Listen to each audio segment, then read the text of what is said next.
que Dios me ha hablado a mí primero. Y luego Él puso en mi corazón el poder compartirlo con vosotros porque estoy segura que puede ser de muchísima bendición. ¿Sí? Vamos a orar antes que nada. Vamos a poner este tiempo una vez más en las manos de Dios para que sea el Espíritu de Dios el que hable en nuestro corazón. Amén. Gracias, papá. Gracias, Santo Espíritu, porque no nos dejas. Estás aquí. Y esto es lo maravilloso de este Dios tan grande que tenemos, que nunca, nunca, nunca nos dejas y siempre quieres enseñarnos, guiarnos, hablarnos. Así que, Santo Espíritu, haz lo que solo tú puedes hacer. Me pongo en tus manos, Señor. Sé tú hablando a nuestros corazones para que podamos darte la gloria y la honra que solo tú te mereces, Señor. Gracias por todo. En el nombre de Jesús oramos. Amén, amén y amén. Muy bien.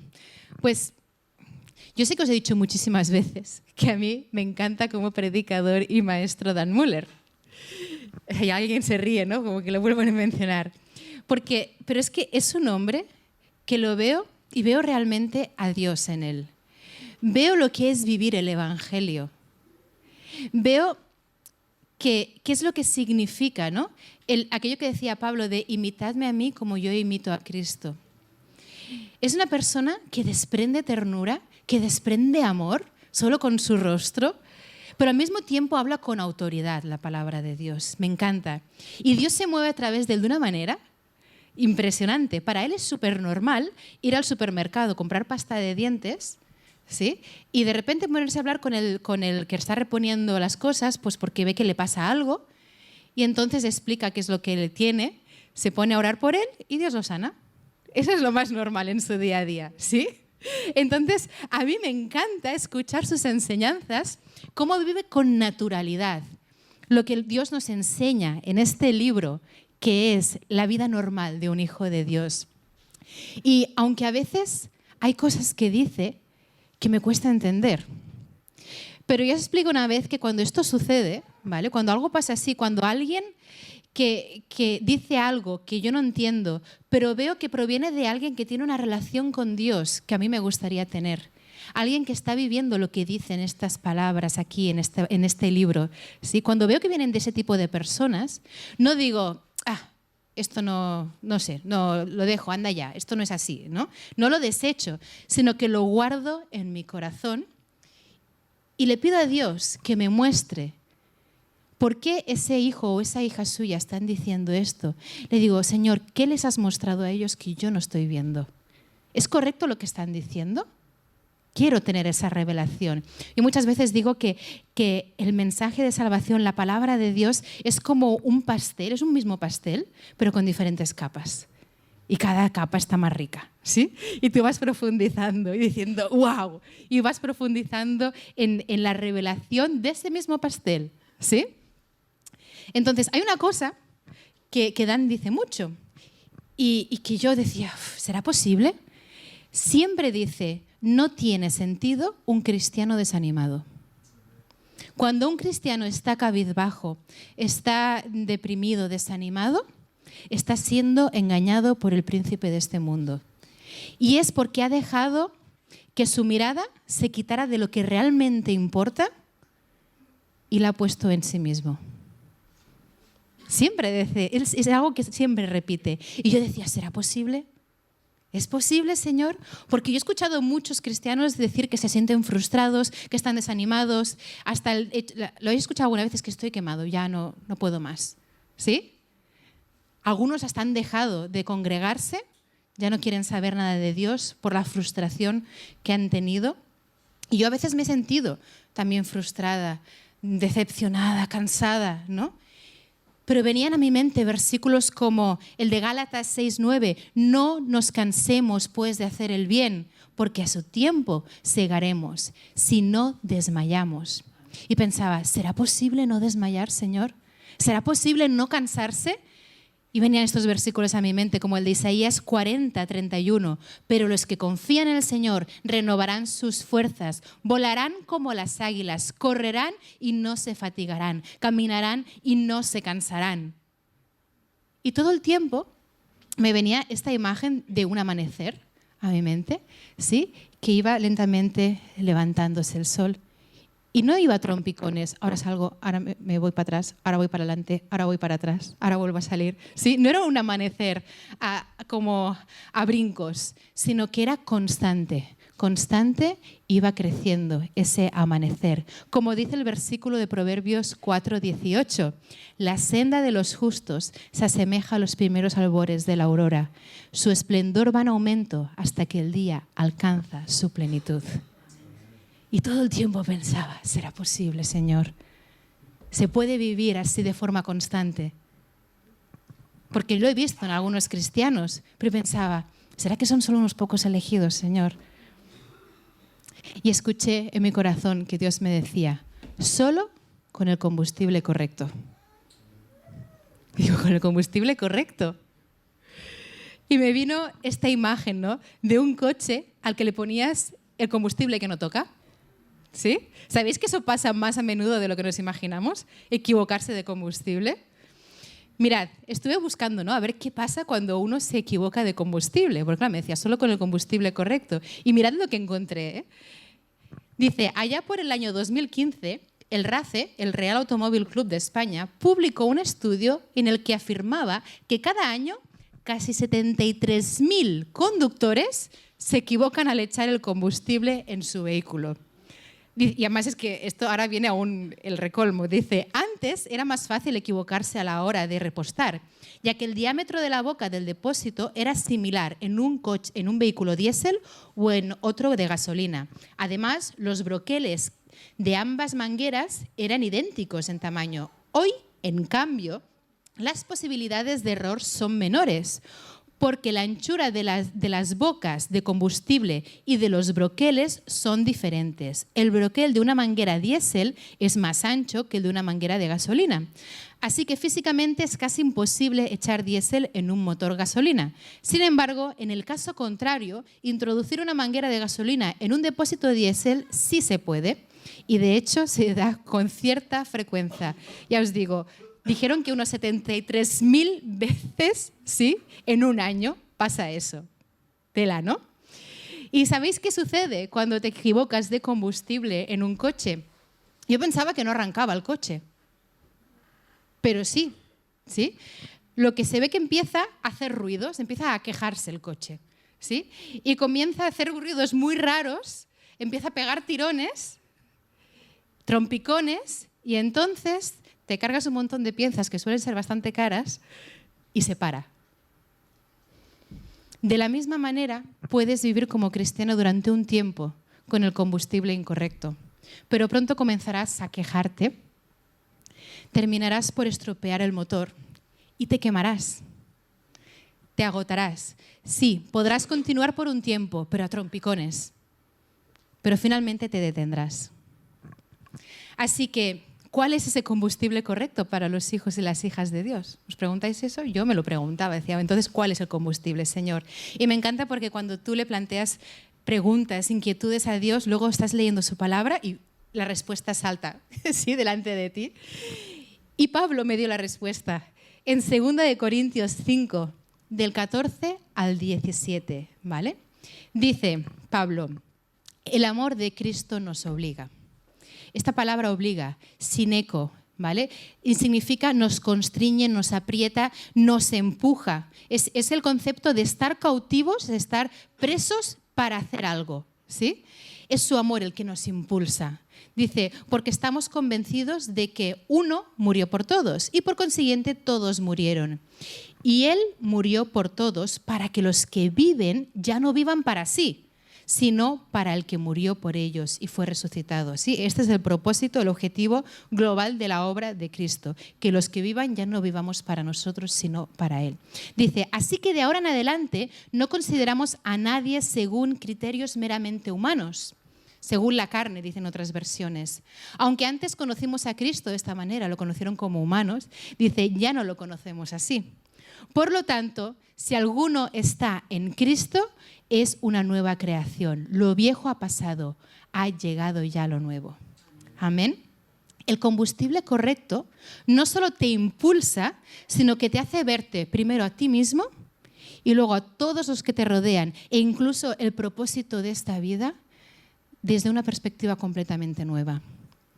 y que no te permite quedarte quieto, te obliga a moverte, ¿sí? Este combustible es el amor de Dios, es lo primero que ha dicho Pablo. La más pura esencia de quién Dios es, la cual podemos ver completamente manifestada en carne y hueso. ¿En quién? En Jesús, ¿no? Jesús siempre es la respuesta correcta, en Jesús, ¿sí? Ese amor, esa naturaleza de Dios, ahora en nosotros, es lo que nos impulsa a vivir para aquello para lo cual fuimos creados y nos permite verle a Él con claridad y entonces ver a las personas a través de Él, ¿sí?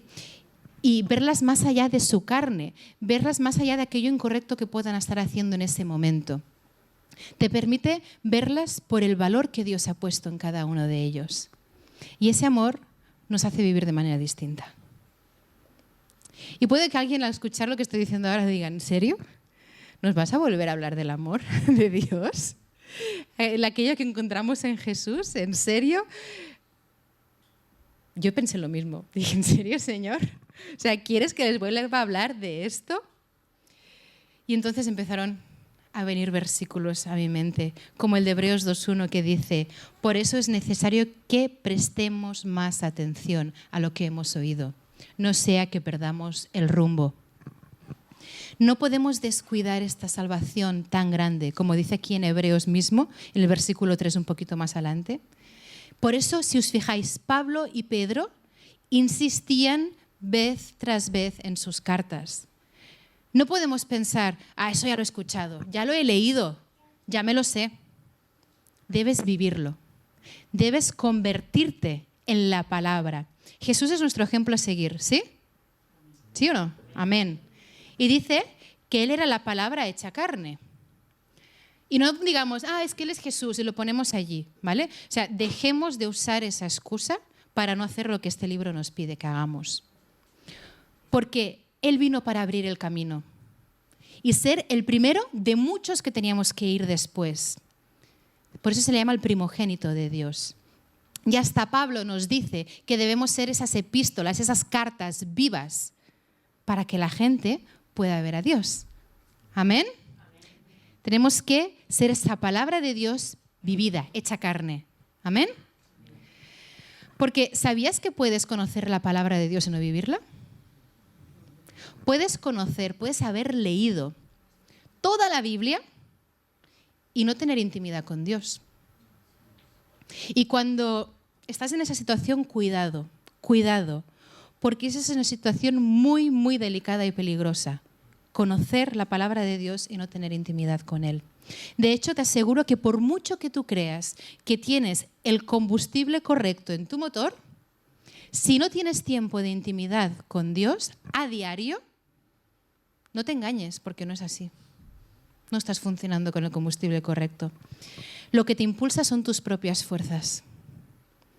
Y eso no dura mucho. Alguien puede que diga, no, pero yo llevo 25 años de cristiano. Eso no quiere decir nada. Porque puedes incluso saberte un montón de versículos de memoria, recitarlos como un lorito. Y sin intimidad y comunión con Dios, común unión con Dios, jamás podrás convertirte en la palabra, jamás podrás vivirla. Porque no se trata de conocer lo que este libro dice de forma intelectual, sino de conocerle a Él. La palabra que ya vimos una vez, que es ginoskos, ¿sí? Es la misma palabra que cuando dice que Adán y Eva se conocieron, ¿sí? Fueron una sola carne. Es la misma palabra. Hay que ser uno con Dios. Porque cuando le conoces de esa manera, tu vida es transformada. Ser hijo de Dios, ser su imagen en esta tierra, vivir como Él nos pide que vivamos, es algo relacional, nunca es intelectual. El conocimiento te puede enorgullecer. Es peligroso eso, estar en esa posición, porque el conocimiento te puede enorgullecer, incluso cegar, ¿sí? Pero el amor es el que edifica. En 1 Corintios 8, en la segunda parte del versículo dice, el conocimiento envanece, mientras que el amor edifica. Por eso Pablo en Filipenses 3 dice, no me es molestia volver a escribiros lo mismo, porque para vosotros es seguro. La palabra es como un salvavidas, ¿sí? Dice, en otras traducciones dice, os da seguridad. Y Pedro, por ejemplo, en 2 de Pedro 1, 12 al 13 dice, por eso siempre os recordaré estas cosas, por más que las sepáis y estéis afianzados en la verdad que ahora tenéis. Además, considero que tengo la obligación de refrescaros la memoria mientras viva en esta habitación pasajera que es mi cuerpo. Y es que, estaba pensando yo en esto, ¿cuánto hace que no te das un festín de la palabra de Dios? No me refiero a leer trocitos de la Biblia con los devocionales así, saltando de un lugar a otro, sino ¿cuánto hace que no profundizas en los libros, los vas desglosando, los vas digiriendo, ¿sí? Cuando haces esto, te das cuenta, cuando lo estás haciendo de forma habitual, que todo el tiempo lo que nos enseña su palabra dibuja esta misma imagen. Está dibujando el mismo hermoso cuadro, ¿vale? Vez tras vez nos habla de lo mismo. Jesús es el camino, Jesús es la verdad, Jesús es la vida, ¿sí? Es la verdad de aquello para lo cual tú fuiste creado. Es la verdad sobre tu vida, ¿sí? Entonces todo el tiempo está diciendo que si estás en Cristo eres nueva creación. Dice, despójate de lo viejo, revístete de lo nuevo, ¿sí? Todo es hecho nuevo. Y está todo el tiempo hablando de que todo lo que necesitamos para vivir como hijos de Dios lo tenemos en Él. Y yo me preguntaba, pero entonces, a ver, ¿cómo es esto? ¿No? Hacía días que me preguntaba esto, ¿cómo puedo realmente despojarme de lo viejo, vestirme de lo nuevo? ¿No? Y sabéis que la palabra se responde a sí misma, es a medida que le conocemos mejor. En Efesios 1, del 15 al 20, algunos ya lo saben que esta semana he estado con Efesios, qué libro, Efesios.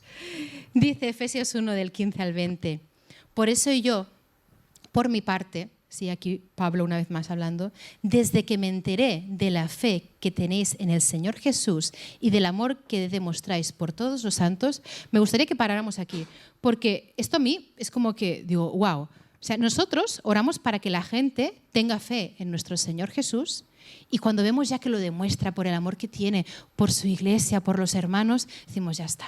Y dejamos orar por las personas.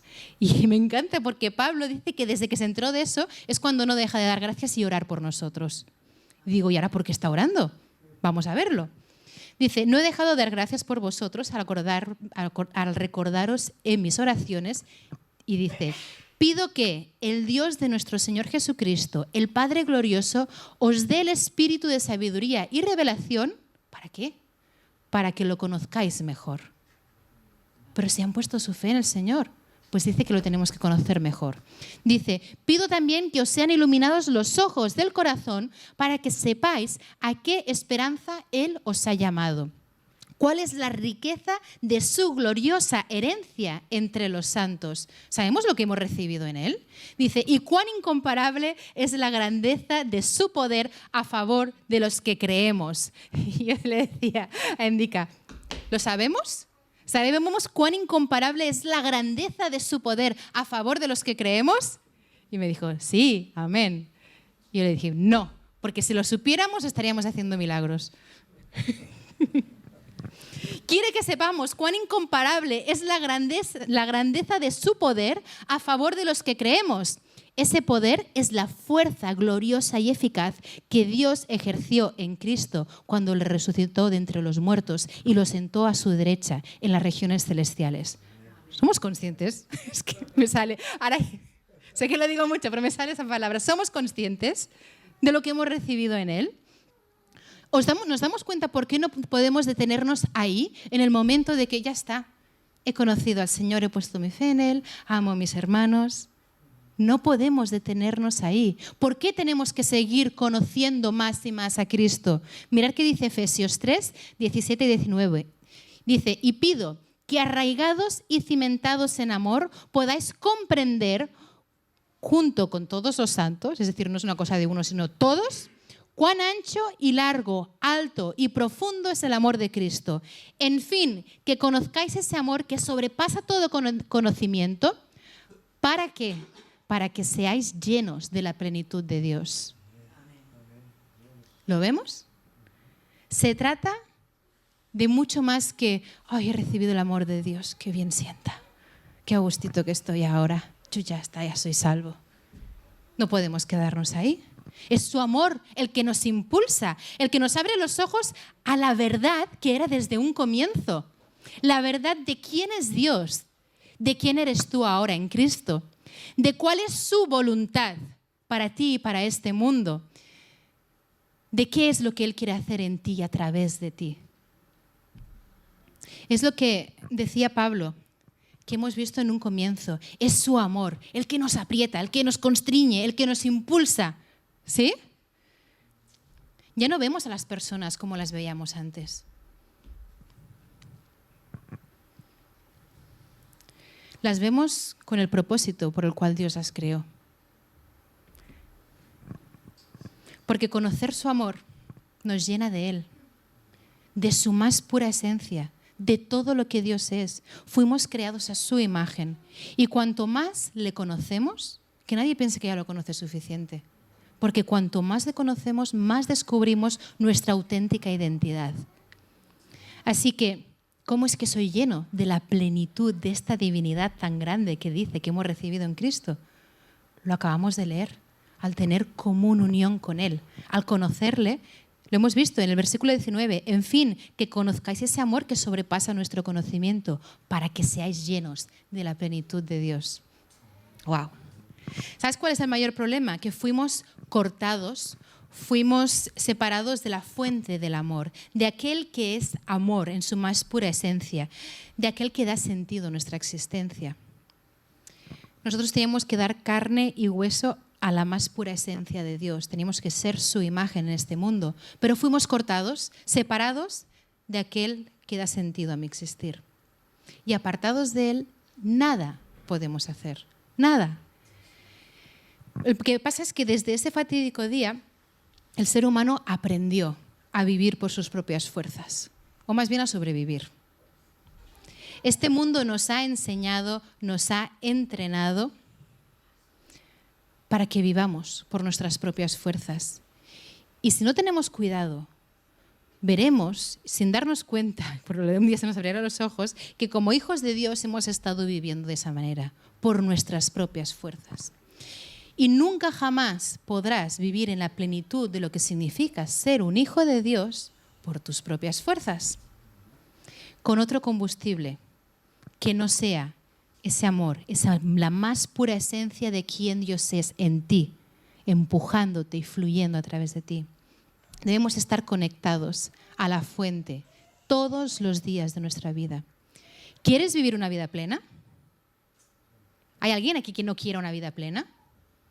Ay, era con trampa, ¿eh? Casi se levanta. ¿Hay alguien que no quiera vivir una vida plena?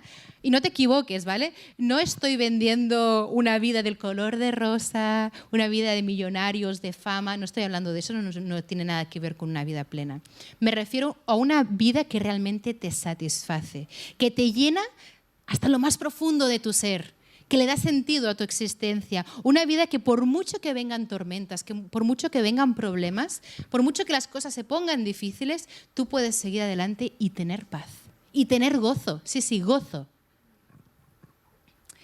Y puedas seguir haciendo el bien. Y puedas seguir siendo esta imagen de Dios a este mundo, manifestando quién es Él a todos los que te rodean, sin cansarte, sin quejas, sin desánimos.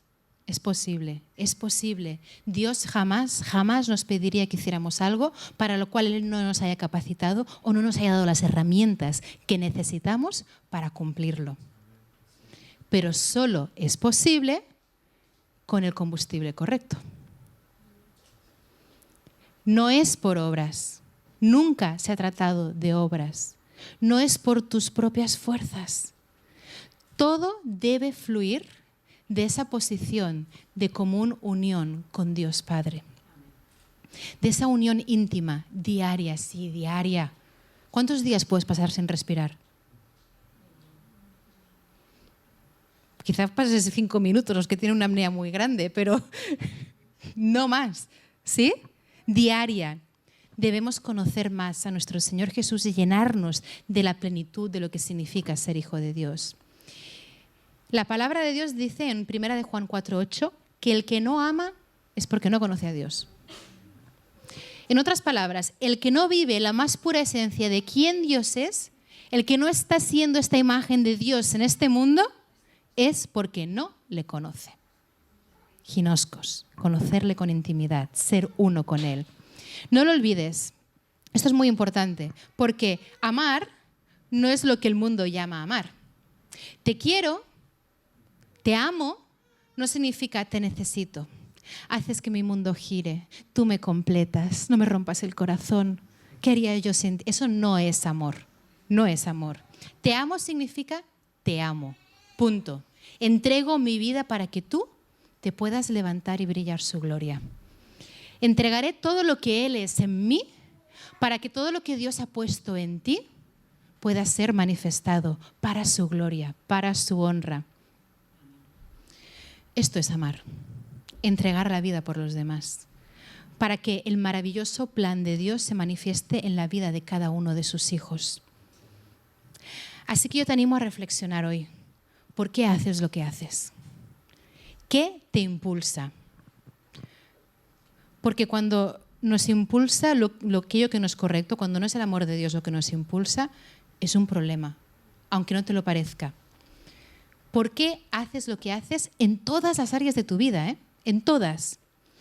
Incluso, ¿sabías que el servir en la iglesia es súper peligroso si lo haces impulsado por el combustible incorrecto? ¿Por el motivo incorrecto? ¿Por qué hay tanta gente que se va herida de las iglesias? O que va saltando de iglesia en iglesia y no encuentra ninguna. Porque esperaban recibir algo de las personas y las personas no cumplieron sus expectativas. Y es que no podemos esperar que los demás nos aporten aquello que solo Dios puede darnos. Y esto es para todo tipo de relaciones, ¿sí? En el matrimonio, en los amigos, en los familiares, etcétera, etcétera. Uno solo puede salir herido de una situación cuando esperas algo de alguien y esa persona no cumple tus expectativas. Pero el amor, en realidad, no espera nada a cambio. Así que el problema no está en la otra persona, sino en uno mismo. Porque si tu relación con Dios es la correcta, si Él es la fuente de tu combustible, si Él es el que te hace sentir amado, el que da sentido a tu vida, el que te da identidad, ¿sí? Y no buscas esa identidad ni en lo que haces, ni en lo que te dicen, ni en lo que no te dicen, ¿sí? Es el que te hace sentir pleno, el que te da paz, el que te afirma y te dice que está contento con tu vida. Es el Señor. Con aquello que estás haciendo, ya no necesitas que nadie más te dé palmaditas en la espalda, que nadie más te diga, ¡oh, qué bien que lo has hecho! Y solo entonces es cuando estás en la posición correcta para entregar tu vida por los demás, para amar. Y todo lo que hagas fluirá de esa común unión con Dios. Y como os decía antes, incluso servir en la iglesia es peligroso cuando lo haces por el motivo equivocado. Hay gente en todo el mundo, en general, en muchos países, yo lo he visto, que están sirviendo en sus iglesias locales por motivos que no son el amor de Dios. Porque uno no puede ser herido cuando lo hace por el amor de Dios. Leed nuevamente la carta de 1 de Corintios, capítulo 13. ¿Cuál es la definición del amor? Ese es el verdadero amor. No espera nada a cambio. Así que cuando sirves verdaderamente por ese amor, por su amor fluyendo a través de ti, ese amor hacia las otras personas, hacia su reino, entonces las frases como, es que no me valoran lo suficiente, no tienen cabida. Pero tristemente, esa posición del corazón es más habitual de lo que nos pensamos. Es que no me siento valorado, no me reconocen, porque aquella persona le reconocen su servicio, su trabajo, cuando yo estoy echando tantísimas horas. ¿Lo habéis escuchado alguna vez? Tristemente he visto esto en muchas vidas, muchas congregaciones distintas. Como os decía, no solo en España, en muchos países. Personas siendo manipuladas por este engaño del enemigo, haciendo lo que hacían con el combustible incorrecto y que han terminado completamente apartados, tanto de la iglesia como de Dios. Así que un consejo, ¿sí? de todo corazón, si en algún momento en tu vida, ya sea en esta iglesia o en cualquier otro sitio, estás sirviendo y comienzas a sentirte de esta manera, alarma, detente, vete al taller, ¿sí? Porque probablemente te has equivocado de combustible. Ves a la presencia del gran mecánico. Analiza nuevamente por qué estoy haciendo lo que estoy haciendo. De lo contrario, serás un blanco fácil para el enemigo. Y puedes llegarte a sentir herido, puedes llegarte a sentir que entregaste tu vida por aquellos que no la valoraron.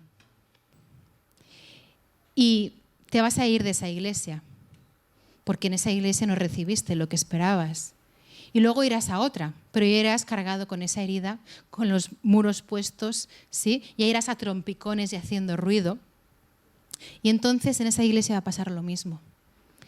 Y luego 2 o 3 iglesias más adelante estarás en esa triste situación de, sí, el cuerpo de Cristo, ¿no? Yo ya no creo en la iglesia. La iglesia es hipócrita. No pienso volver a pisar una. Qué triste es esa situación que se podría haber evitado con el combustible correcto. Tristemente pasa muchísimo más a menudo de lo que creemos.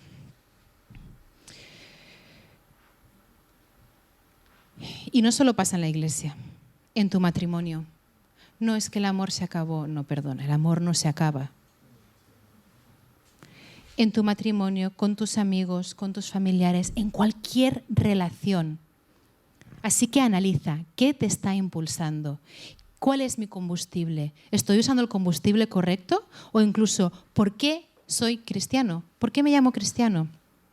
Si no vas a diario a la presencia de Dios y te empapas de quién es Él, porque como hemos visto antes, solo eso puede darte la perspectiva correcta de quién eres tú, es decir, tu identidad, lo muy amado que eres, el gran valor que Dios ha puesto en tu vida, y solo Él puede darte eso. Y una vez estás firme en Él, en su amor, es Él el que te impulsa, ese amor. Todo lo que haces debe fluir de esa posición con Él. Pero si no vas a diario llenarte el tanque entre comillas, ¿sí? Vas a intentar recibir todo eso de los que te rodean. Y ellos no están preparados para dártelo. Cuidado, porque nada puede ni debe reemplazar tu tiempo de intimidad a solas con Dios. No corras el riesgo, ¿sí? Es importante, no corras el riesgo de vivir la vida del cristiano por tus propias fuerzas, porque ¿sabes qué? Aparte de que vas a ir a trompicones y muy probablemente un día te detengas, no te va a servir de nada. Y un día te encontrarás con Él cara a cara. Y no servirá de nada decirle, Señor, pero si yo hice eso por ti, hice aquello por ti. Señor, yo daba dinero siempre cuando me lo pedían. Incluso ayudaba a mi vecina, la ancianita. Eché un montón de horas en tu iglesia, Señor. Incluso prediqué a los de mi trabajo en tu nombre. Por favor, que no nos tenga que decir, nunca te conocí. Nada puede reemplazar ese tiempo de conocerle, de pasar tiempo en intimidad con Él, de llenarnos de Él, de todo lo que Él es. Tu vida debe fluir de ese lugar. Hoy hemos cantado a tus pies. De ese lugar, a los pies de nuestro Señor, debe fluir todo lo que hacemos. Él es la fuente del amor, de nuestro combustible correcto. Tu identidad, el sentido de tu vida, todo lo que haces tiene que fluir de ahí. No cometas el terrible error de obtener tu identidad de lo que te han dicho que eres o que no eres, de lo que has estudiado, de aquello en lo que trabajas, de las modas, de si tengo muchos followers o no. No cometas ese error. Eso no es quien tú eres. Ni siquiera de tu ministerio, del ministerio que Dios te dé. Esa no es tu identidad. Tu identidad es cuando eres uno con Él. Eres hijo o hija de Dios. Tu identidad viene de Jesús, de Cristo en ti, esperanza de gloria. Amén. Y es solo cuando comenzamos realmente a ver quiénes somos en Él, lo que hemos recibido en Él, que se acabó. Eso de, es que me estoy desanimando porque las cosas no salen como yo quiero, mira, me han hecho daño, es que mira lo que me han dicho, lo que me han hecho, es que no sé qué, es que yo no me merezco esto. Todo eso no tiene lugar. Las ofensas no tienen lugar. Yo he llegado a escuchar, es que la gente me desespera. Confieso que hace años yo lo dije. ¿Cómo te puede esperar la gente si es por quienes murió Cristo? Porque no vemos con claridad. Nuestro motor está con el combustible completamente equivocado cuando tenemos esa perspectiva. Nada de eso tiene cabida cuando realmente Jesús es Señor de tu vida. Su amor es el que nos impulsa y mi viejo yo queda allí clavado en la cruz. Y todo lo que Él es, todo lo que Cristo es lo que buscamos y vivimos. Nada de eso que hemos dicho tiene lugar. Y es cuando los hijos de Dios son verdaderamente imparables, cuando vivimos de esa manera. La vida del cristiano es una aventura cada día, como os comentaba antes con lo de ir al supermercado cuando le pasa a Dan Müller. Eso es lo normal en un hijo de Dios. Y es cuando este versículo es auténtico. El de la senda de los justos se asemeja a los primeros albores de la aurora. Su esplendor va en aumento hasta que el día alcanza su plenitud. Proverbios 4:18. Pensad en esto. A los ojos humanos, ya ni que digamos de Jesús, pero los discípulos, ¿creéis que ellos tenían motivos para desanimarse? ¿Para frustrarse? ¿Para quejarse? ¿Para estar cabizbajos? Apedreados, azotados, humillados, insultados, encarcelados, juzgados injustamente. Por mucho menos, a muchos se les viene el mundo encima. Pero tenemos en Pedro, en Pablo, en Esteban, en todos esos primeros cristianos, el ejemplo de cómo vivir de gloria en gloria. Pase lo que pase a nuestro alrededor, cuando es verdaderamente el amor de Dios el que te impulsa. Amén. Y me gustaría orar en el día de hoy, aparte de que cada uno analice cuál es el combustible que está usando. Porque quizá hoy estás aquí y dices, pues mi corazón ardía cuando oía la palabra del Señor y quiero realmente vivir de esa manera, pero quizá el primer paso de todos no lo hayas hecho. Yo os invito a que todos podáis cerrar los ojos ahora. Sé que no suelo hacer esto, pero el Señor puso en mi corazón hacerlo, ¿sí? Así que si podéis cerrar los ojos es porque es un tiempo de intimidad entre cada persona y Dios. Nadie tiene por qué ver, ¿vale? Pero puede que ese primer paso, el entregarle tu vida a Jesús, no lo hayas hecho. No se trata de voy a hacer una oración, repito las palabras, son mágicas y ya está, soy salvo. Se trata de que realmente en lo más profundo de tu ser entregues tu vida al Señor. Así que si hoy estás aquí y dices, yo este primer paso nunca lo di. Sí, quizá algún día repetí unas palabras, pero nunca entregué verdaderamente mi vida a ti, Señor. Yo te animo a que hoy puedas dar un paso de fe y levantes tu mano y digas, Señor, aquí estoy. Yo te entrego mi vida. Gracias, veo esa mano. Yo te entrego mi vida. Gracias. El Señor está viendo las manos que se están levantando. Entrega tu vida al Señor. Nada de religiosidad. Se acabó de usar el combustible incorrecto, ¿sí? El Señor está diciendo, solo en mí tendrás la vida de verdad. Así que yo os voy a animar ahora. Podemos orar juntos, ¿vale? Para que nadie se sienta que está siendo dejado en evidencia, ¿vale? Todos, hasta los que no habéis levantado la mano, vamos a orar. Pero os recuerdo, las palabras no sirven de nada si no salen desde lo más profundo de nuestro corazón, si no hemos entregado realmente nuestra vida al Señor, ¿sí? Así que vamos a orarle, ¿sí? Repetid conmigo, todos juntos, para no dejar a nadie solo. Señor Jesús, muchísimas gracias por salvarme. Gracias por morir en la cruz por mí. Gracias por darme un nuevo comienzo. Te entrego mi vida. Sé que tú me das identidad. Ya no vivo yo. Ya no vivo para mí. Desde hoy decido vivir para ti. Así que toma todo lo que soy, Señor. Sé tú fluyendo a través de mí. En tu nombre, Jesús, oro. Amén, amén y amén. Estoy segura que ahora mismo hay fiesta en el cielo, Porque la religiosidad no sirve para nada. El hecho de asistir a la iglesia, lo hablábamos el viernes, no te convierte en cristiano. Es cuando entregas tu vida a Dios. ¿Sí? Y bueno, yo os dejo analizando qué combustible he estado usando en mi motor. Amén. Que Dios os bendiga.